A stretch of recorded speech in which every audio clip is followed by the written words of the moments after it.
What's up, Wolfpack Nation? Welcome to your Friday crossover episode. We'll be joined by JJ Jackson of Locked On Blue Devils here on our Friday show. Always a pleasure getting to chop it up with JJ.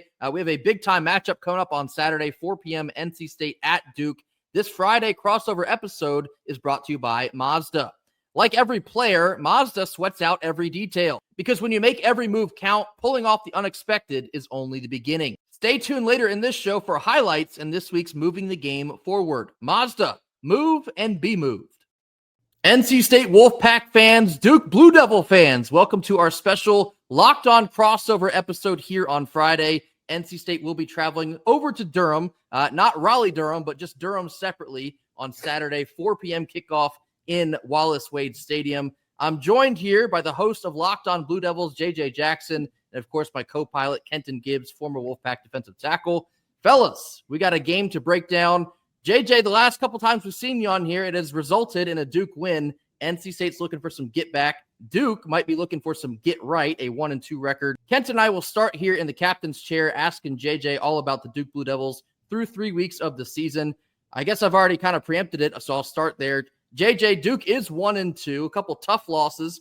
Illinois at home, and then last week on the road down in New Orleans, a close loss, the Tulane Green Wave.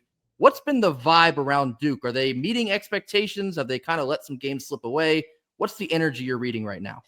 Yeah, first time this year that we're getting to do one of these Locked On crossovers, fellas, and I certainly have enjoyed all the chats that we've had before, even going back to an unfortunate Elite Eight matchup that didn't go in Duke's favor. My everydayers have not forgot about that, what you guys had to say after that one. So let's talk a little football here. You're right, Grayson. I am an eternal optimist in nature, and the fact that I'm talking about a 1-2 football team really sours me, and I just don't want this to be the case. And I think a lot of Duke fans are in the same boat. You go out, you spend big. Duke is talked about as the big spenders in the sport when you bring in Darian Mensah to play quarterback. And through the first couple of games here, the offense has been totally fine for Duke. It's a defense that has let them down. So now that ACC play has arrived, really got to step up, hope that they can protect home field on Saturday in this game against NC State, and the defense can finally start to make some stops, although I know it's going to be a difficult against that NC State offense that I know we'll get into a little bit later. Now, everybody's talking about the fact that, hey, this is going to be the toughest defense that NC State has faced so far. And I think that we can all agree to that. That's fair. That's fine. But what are your thoughts on the opposite side of that coin, where people are saying this is potentially the best passing game that Duke has faced so far this season? With all that Altmaier brings, his receivers, with all due respect, they're probably going to be learning enterprise rental car in a few months, right? You look at Tulane, same thing with Retzlaff. His legs were the biggest portion of the deal because he's only been their quarterback for 14 days before fall camp started. He got there July 21st and had to hit the ground running from there. So what are your thoughts on this potentially being the toughest passing game that Duke faces? Would you agree to that? Would you say, nah, I'd give it to somebody else? Where would you land there? I think you're right on the money there, Kenton. When you look at what CJ Bailey's been able to do as NC State's quarterback this season, picking up what he left off last year, I think about the number of weapons that NC State's got offensively, kind of spreading the rock around. I'm a little worried about what Duke's been able to do in that back end of the secondary, and in some ways, you felt the most confident about Duke's secondary defensively going into the year with Chandler Rivers coming back. He's got All-American buzz. And nobody's really throwing it his way, but it's been a lot of other younger guys that are having to step up. On the back end of the Duke defense, they're still waiting for Terry Moore to return from an ACL injury that he sustained in the bowl game this past season. So, yeah, definitely, guys. Going up against CJ Bailey, this team, this defense, the secondary for Duke has got to be ready to put in some work. Now, you mentioned Darian Mensah, and that was a storyline specifically for Duke, having actually the highest paid quarterback in college football, which, with all due respect, JJ, would have never expected to hear that in Durham, North Carolina. But I want to talk to you. I mean, it's early, of course, only 3 games played, but with Darian Mensah being paid, what was it, $8 million over 2 years? Do you feel like they're getting what they paid for at this point in the year? I think so. I think it hasn't resulted in a 3-0 record to start the year. That I certainly would have loved. But I think that Darian Mensah, through these first 12 quarters of football that we've got to watch him play, has certainly lived up to the billing. Guys, I watched this guy out there on the field. And some of the throws he makes, it's unreal. I'm like, how in the world was he able to do that, given his frame, the arm talent that he's got? It's been every game this season, he's thrown to at least 8 or more wide receivers. So it's not like this passing game offense has been one target. He is really spreading the love, spreading the rock, which has been really fun to see. I think back to some Duke football teams over the past couple of years. I could go 4 or 5 years back, and how run heavy they were with somebody like Mateo Durant, and then Riley Leonard able to use his legs a whole lot more, wasn't necessarily throwing the ball as much. The accuracy issues that Malik Murphy had a season ago did turn in a 9-3 regular season for Duke, but still more meat on the bone that you would have liked to see. You're not getting that in Darian Mensah. He is a dynamic playmaker for this team. Had a couple of fumble issues in that Illinois game that you'd love to see cleaned up. But the problem was he just wants to extend plays, guys. He's holding on a little bit more because he knows he's got the arm to bail it out when he's got to throw it in every single spot. So you talk about dynamic playmakers. Let's talk about a dynamic playmaker on the defensive side of the ball, okay? Because this young man, when you look at Vincent Anthony Jr., a lot of people would say he's tied his career high in sacks already. And, he's had a 3-sack game this year already. Must have been against Elon. Had to have been against Elon. Not so fast, my friends. That came against Brett Bielema's Illinois Fighting Illini, which we all know that's one of the better offensive lines in the country. You're looking at a situation where you all stopped the run effectively, but that young man had himself a day. What do you think has allowed Vincent Anthony Jr. to kind of step up and be this player that, I mean, with all due respect, he was a good pass rusher last year. He was pretty good. This is a whole nother level in terms of the output that we're seeing this year. What's allowed him to do that? I think you would know better than me, Kitten, having played defense in the ACC, but scheme has a lot to do with it. Manny Diaz and defensive coordinator Jonathan Packey the last 3 seasons, whether they've been at Duke together or when Packey was at Texas State and Manny Diaz was the defensive coordinator at Penn State, those two guys, their defenses have been in the top 5 every single season in tackles for loss and sacks. I mean, this is what they do. And so then they just look for that next guy that's going to step up and do that. And VJ Anthony has been that guy for the Duke defense, to watch him get after the quarterback, make those plays in the backfield. It's set up Duke to have a lot of success. I mean, that's why you look at the final score, and I would caution NC State fans to see a 45-19 margin in Duke's game against Illinois, thinking that it wasn't a ball game at all. That's not the case whatsoever. I mean, in that first half and really in the early third quarter, the Duke defense was giving Illinois all they wanted and more. It's just the offense kept turning the football over. There kept being fumbles. And Illinois was able to work with those short fields and start to put points up on the board. But what he's been able to do, getting after the quarterback, has been so impressive. The problem last week, Kenton, and talking defense once again, for whatever reason, VJ Anthony, Wesley Williams, Aaron Hall, all those guys on the defensive front, they lost contained, man. And Jake Retzloff loved every single second of it, being able to run for over 100 yards and 4 rushing touchdowns for a quarterback, man. You can't lose contain. I didn't play defense in the ACC, KG, but I know, I've heard you guys talk long enough. You cannot lose contain, man.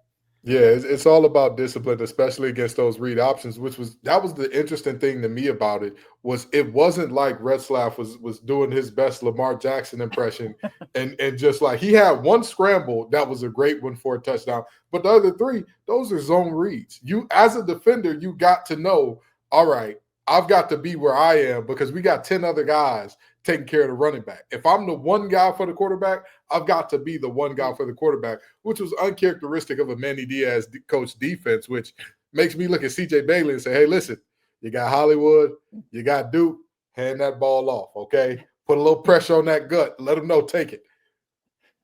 This has actually been unintended that all my questions are around offense and Kenton's are around defense, but we're going to stick on that. Talk to me about this running back room for Duke, JJ. I know that Jaquez Moore's been there for quite some time, but I also see Nate Shepherd had essentially a breakout game down in New Orleans this past week, nearly 100 total yards and a touchdown. What's been the dynamic between Shepherd and Moore? Yeah, I think you would also throw Peyton Jones into the equation as well. I mean, there have been a couple of different guys out there in the backfield for Duke. What's been interesting, Grayson, is that Duke just hasn't had much success running the football this season. Anderson Castle is another name we could throw in there, an App State transfer who against Elon had Duke's longest rushing play this season of 63 yards. But you take out a 32-yard touchdown run that Jaquez Moore had. There really haven't been pop, dynamic, explosive plays. And now that it's been a few games into the season, I know a lot of the Duke everydayers are starting to point out to me, and it's been something that I've been hearing inside that building a little bit as well. Hey, you went out and you paid a lot of money for the quarterback. You got to utilize that arm talent a little bit. And unfortunately, it's costing Duke an opportunity to establish a little bit of the ground game as well. I'm really curious if that turns the corner at all going into a game like this against NC State and going into ACC play, because looking at last season, it's a lot of the same names in the backfield for Duke.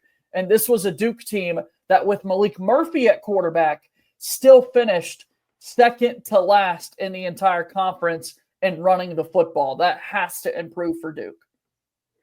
So, JJ, one last question. And like Grace has said, we're sticking on code here, okay? We're sticking to the theme of what this thing should be. But Duke's run defense, right?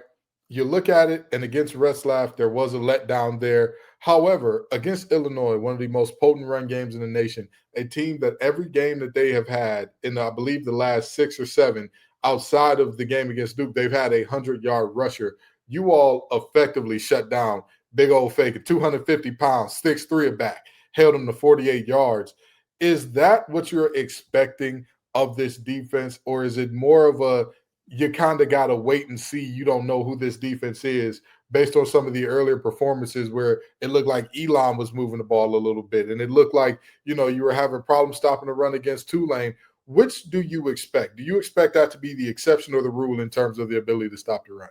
I would hope that I would hope that the Duke team's going to get it into gear and start to be able to stop the run, because on the defensive side of the ball, particularly up front, it's so many names that we've been used to seeing over the last couple of years. It's not like you're having to teach these guys anything brand new. Second year in a system with Manny Diaz and Jonathan Packey. They had so much success last year, like I said, finishing top 2 in the country in tackles for loss, in sacks, and getting after the court. You weren't able to do that against this front. I'd like to think it's still in there. Unfortunately, though, as you're pointing out, when you look at just the 2025 sample size, it hasn't been there. And that's certainly a concern. Hopefully it turns around this weekend. All right. Well, coming up next, we're going to switch chairs. JJ will be posing us the NC State questions. This comes after a quick word from our sponsors.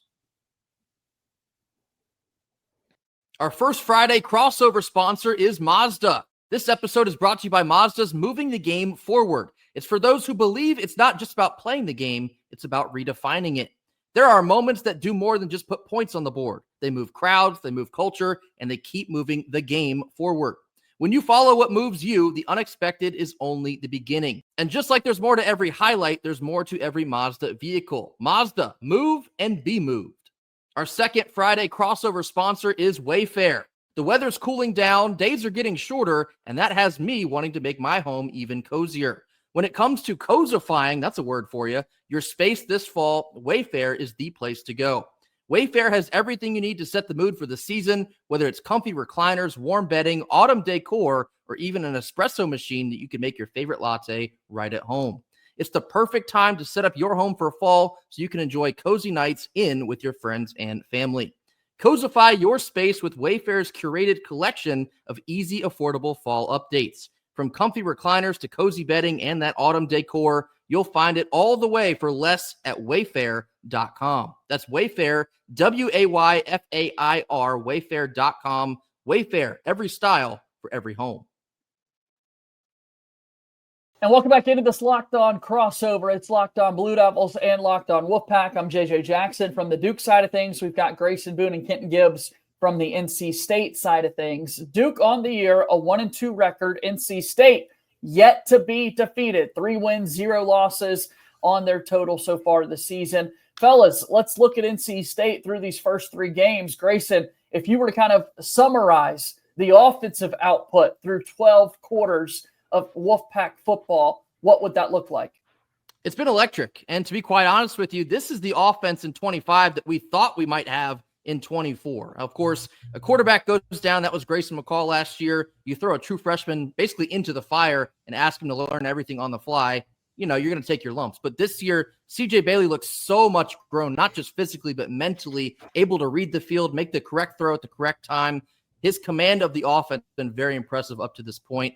Our running back, Hollywood Smothers, we knew last year that he should have been RB1. Now he is this year, and he looks the part. Dynamic runner. I believe he actually leads the ACC in rushing yards right now. I think he's like top 10 in possibly the country even. So he's an electric athlete. Every time he touches the ball, it could go for 6. And the pass catchers, you have Justin Jolie at tight end. In our opinion over here in Raleigh, we think that he might be the best tight end, not just in the ACC, but one of the best in the country. And the wide receiving group, they've taken a pretty sizable step forward from last year as well. It seems like any given night, it could be any one of them that will lead the way in terms of receiving yards and receiving touchdowns. So the offense has kind of felt like a breath of fresh air. New offensive coordinator, Kurt Roper, not exactly new to us, but he was the quarterback coach last year, got promoted to OC.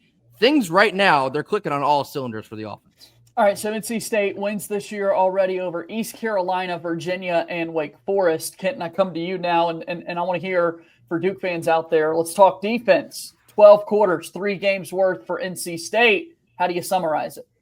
We don't got to talk about 12 quarters. We can just talk about 6. We can just talk about 6 quarters. Let me tell you why I say that. This NC State defense has been the perfect example of Dr. Jekyll and Mr. Hyde. You don't know which version of this defense you're going to get from half to half. What I can tell you is the way that they start a half will give you a very good indication of which version you're going to see. What do I mean by that? In almost every game that we've had this year, the second half has been better than the first. The ECU game was the only exception. But even in that game, the first half, lights out, ECU could not piss a drop until we got players running off the field, some guys coming on the field, they snap the ball and catch us with our pants down, for lack of a better term, and they get a quick, easy 7 points instead of us calling the time out there for whatever reason, right? And then the second half is where you run into some struggles there. But even the struggles that you ran into, they scored 10 points. And then you go to game 2 against UVA. First half, UVA ran right. Whatever they wanted, they got it. Whatever they wanted, they got it in the first half. I believe they put up 24 in the first half. And then second half, 7. And so Wake Forest, you look at a very similar thing. You say, man, this defense needs to start fast against Wake Forest. JJ, what do you think happened on the opening kickoff of that game? I recall last week, not good things. Yeah, Barnes. He's taking it all the way. You know, the hay wasn't in the barn, but the hay was in Barnes' hand as he was taking it to the end zone. So this is a defense, and they went from there to struggle to get stops in that first quarter as well, but they pitched a shutout in the second half. So each of these games, it's a tale of two cities. It's the best of times. It's the worst of times, all in one, which is so frustrating and confusing about this defense. But also, it's a little exciting because we came in knowing there was a mass exodus of your defensive backs. The linebacker room was not going to have much depth, which we haven't seen thus far. And on the defensive line, I mean, our edge rushers, Kean Sloan and Sebastian Harsh, have been a beautiful surprise. So all in all, I would say it's been some up, it's been down, it's been all around, but that's what we expected, or just about what you should have expected from this defense. I like that. So Kenton, talking about this Duke defense then, and thinking about NC State offensively, we were just talking about that VJ Anthony, Wesley Williams on the end for Duke and what they've been able to do over the past couple of seasons, really getting after a quarterback. Offensively, what is NC State going to try to do to exploit Duke and find a way to put some points on the board? The recipe was given to you. This is a team, with all due respect to Duke, they have 2 losses. The recipe is there. The recipe is stay ahead of the sticks. If you look at those touchdowns that Retzlaff was scoring, those were not on 3rd and 10. Why? Why is that important? When you stay ahead of the sticks, you then put defenses in a reactive state. They have to figure out what's going on. If you let your team get to a bunch of 3rd and longs, 2nd and longs against Manny Diaz, good luck to you. Good luck to you. More power to you. You're going to have to go down to Duke Chapel and say some prayers because it ain't going to be a good day. It ain't going to be a good day. But what happens in this game, if NC State is to win, you have to establish Hollywood. You have to establish Duke, and vice versa. If Duke wants to win this game, you have to make the running game a non-factor. because if NC State can stay ahead of the chains like they have for most of the season, that's what's made this offense so great. Yes, our receivers have been fantastic. Wesley Grimes has been as good as advertised, if not better. Noah Rogers has been that. Justin Jolie in the red zone and his blocking this year has taken a massive step forward. There have been many good parts. And, of course, one of the leading rusher in the ACC, one of the leading rushers in the nation, Hollywood Smothers. But all of that comes from the running game setting. It sets the table for everybody to eat. If you can take away the running game, now everybody got to eat with their hands, which look a little uncivilized if you ask me. So, Grayson, we just heard the defensive breakdown a moment ago from Kenton talking about 6 quarters as opposed to the 12. I mentioned Darian Mensah. His ability, look, he's going to spread the rock. He will make sure all of his playmakers are involved in this. That's a tough task for an NC State secondary. Who are going to be the guys in that secondary for NC State to hold their own? Boy, I tell you, JJ, your guess might be as good as mine. I think the NC State secondary has definitely been the weak point up to this. I mean, it's only been 3 games, but kind of piggybacking off of what Kenton already told you, it's been every bit of a roller coaster. You don't know what you're going to get out of each half. And the pass defense, like I said, it's just been so hot and cold. I saw Chandler Moore pick us apart in the first half of that UVA game. I mean, he did essentially what he wanted in the second half. It just didn't result in points. But, you know, giving up well over 300 yards to Caton Hauser, ECU's quarterback in game 1. Robbie Ashford, the quarterback for Wake Forest, with all due respect, he's not going to win the Heisman, but we looked like he might have won the Heisman that first half out in Winston-Salem. Darian Mensah poses, by far the biggest credible threat against our secondary, again, up to this point of the season. I'm expecting Mensah to spread the field. I might be expecting Mensah to throw for like 350 plus based on what I've seen so far. Our secondary, it just seems like we've been playing a little bit soft. We've been kind of conceding the underneath routes to avoid getting burned over the top. Like we said already, Mensah can make every single throw on the field. He will not be afraid to bomb it deep or take what he's given underneath as well. So the NC State secondary, they might just be like the most pivotal group in this game. I'm dead serious. Well, go ahead. Just one quick thing about the secondary and all that before we move forward here. I bet if somebody was to say, who do you think has more interceptions on the year, NC State's defensive line or their defensive backs, you would get that answer wrong because you, exactly, like most people, would assume the defensive backs are making it happen. Instead, we've got Kean Sloan with a game winner against UVA in the end zone, and you've got Isaiah Shirley with the thick 6 against Wake Forest to swing momentum. So, we've only got 1 interception out of our secondary, which was from Ronnie Royal. And all in all, the secondary, the level of play has to step up, especially in a moment like this where you do have, I would argue, very clearly the best quarterback that you've faced all year coming to town. All right, so the Duke offense wants to put points on the board, and they certainly can by finding the end zone. If points, however, are left up to the feet of kickers in this season so far, Duke fans absolutely adore Todd Polino and what he's been able to do throughout his career. But as we saw this past weekend, he goes just 2 for 4 on field goal attempts and had his struggles throughout the course of his career. If this turns into a kicking game and there's late pressure situations, Kenton, how are the Wolfpack feeling, I guess, not only in kicking, but special teams as a whole as well? Break out the rosaries. Like I said, I talked about Duke Chapel earlier, but, get in your Bible, get in your prayer closet as the Saints where, all 3 of us are located in the Southeast, in the Bible Belt. So that's what we're going to need. When you talk about the feat of these guys determining the game, that's more problematic than it should be for NC State. When you're returning a punter like Caden Noonkester, and when you're returning a guy that you thought he wasn't the surest thing in the world, but he seemed steady in Kanoa Vincent, all of a sudden this year we're starting a kid who was like 4 for 10 in high school with a long of 30 and made the ECU game a lot closer than it had to be. And then you talk about our kick coverage in general. We've had a kickoff in every game that we've played against a Power 4 team. We've had some type of return that put the opposite team in the plus 40 or better.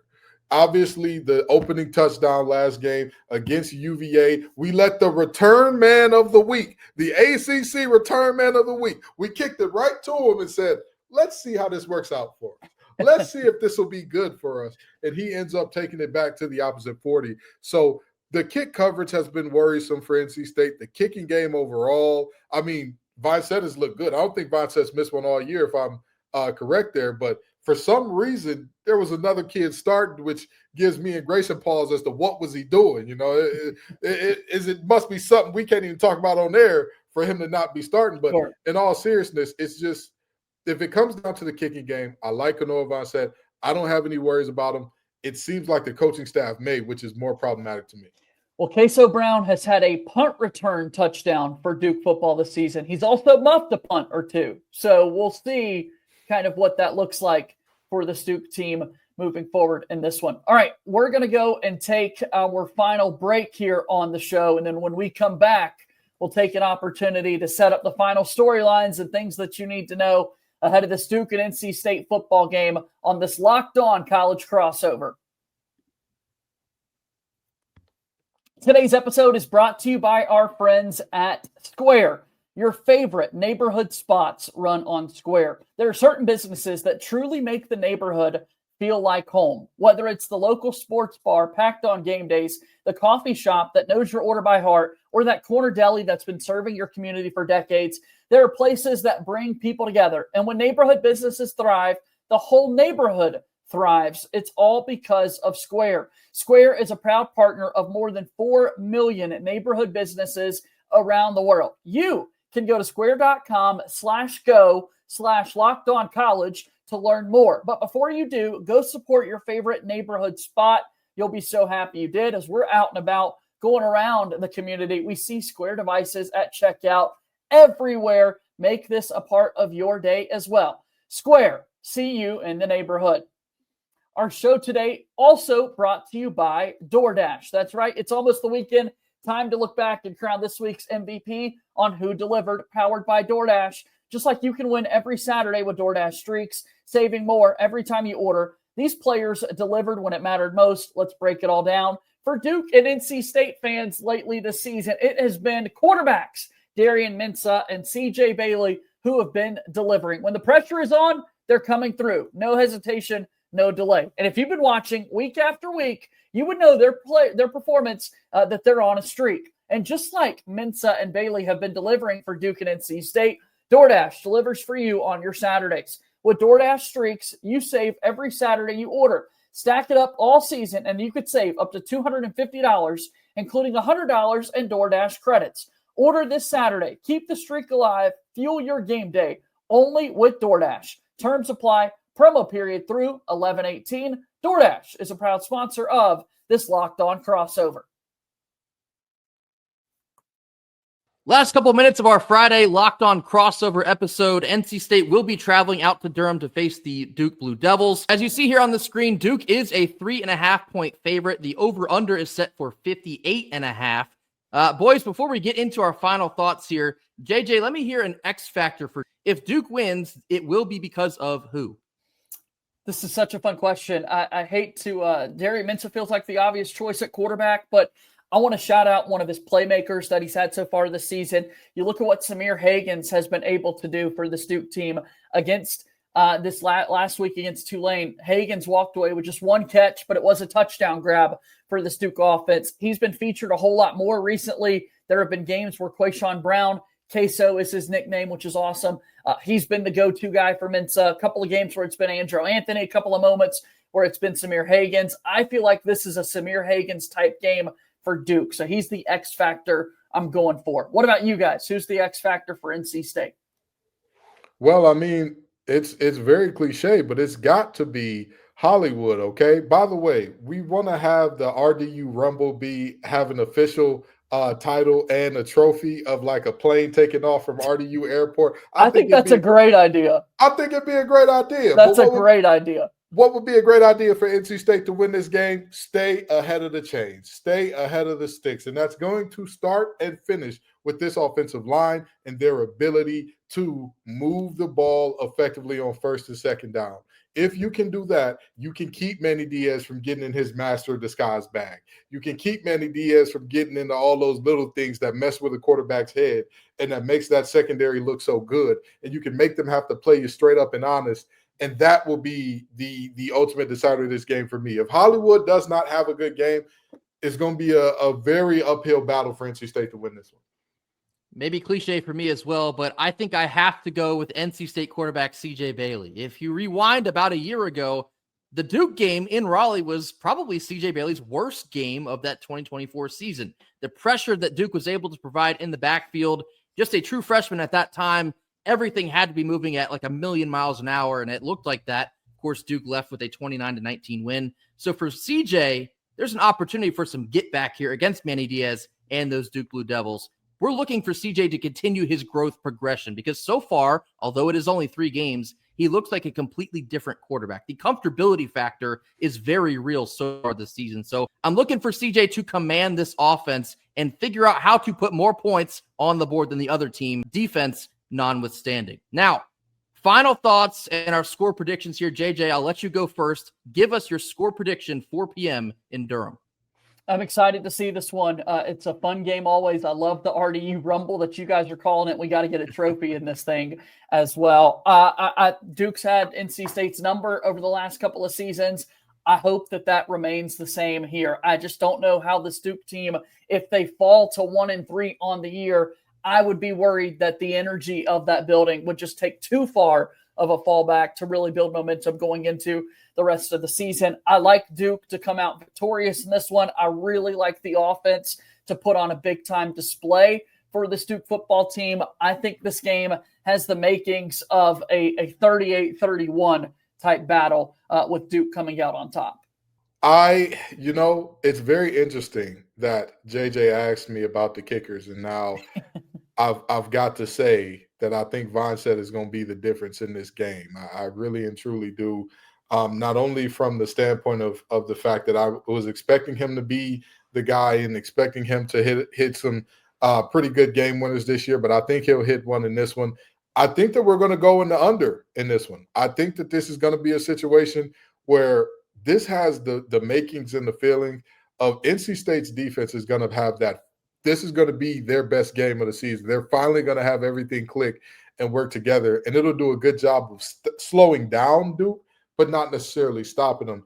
And I think NC State comes away with a close win here, 27-24. I think that this is going to be one that it's one of those that just it feels kind of wonky, and we look back at the stats and we say, wait a minute, Duke had more positive plays than NC State, but just a couple turnovers here or there, or a big return for NC State for a change is the difference in this one. 27-24 NC State. And we get the inaugural RDU Rumble trophy. We get the inaugural airplane flying out of RDU Airport. Are we spray painting this thing every year, Kenton, or what does this look like? I've been thinking about that. I've been thinking, how do you express who won it for the year? and you know what? You with the spray painting idea, I think that's the idea. I think that's the winner. The winner gets to spray paint it for a year. I like it. Trophy makers in the Raleigh-Durham area, please hit our line. Now, yes. Kenton and myself, we shared our final thoughts on our Thursday show, and I have not been able to shake any of the massive concerns that I have for NC State in this game. I think this is a real spot that will outline Duke's urgency to come back from a 1-2 start to the season. I think they're very obviously a team that's going to be pissed off in this game, losing 2 games that they felt like they had a real shot in. NC State's defense, for me, they have not proven enough of themselves so far. And I know they had a great second half in Winston-Salem. I know they ultimately got the win against UVA and against ECU.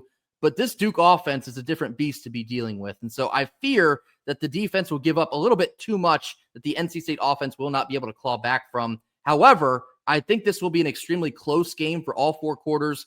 I have a Duke win. I have a 30-27 Duke win. I know you mentioned Todd Polino. He might just hit a game winner in this one, but I have Duke 30-27. As much as it pains me to say it, until I see Dave Doeren beat Duke, I'm going to have to keep picking this way. It's unfortunate. I can't wait. This is going to be a super fun game, and I think we're set up for a good one, guys. Folks can tune in 4 p.m. Eastern on ESPN2. You're definitely going to get your money's worth watching this game. Duke's had Dave's number in the past few years, but guess what? Hollywood Smothers came out with a song called Block the Call, and that's what I think is going to happen in this one. We're going to be bumping that Sosa Vandross all night because I think that Hollywood and company are going to have a pretty good game offensively that's going to end up with NC State on top. Always a pleasure with our guy, JJ Jackson of Locked On Blue Devils. Be sure to like and subscribe over on his channel as well. That will do it for our Friday crossover episode. 4 p.m. in Durham, NC State at Duke. Should be a great game. Thanks, y'all, for stopping by.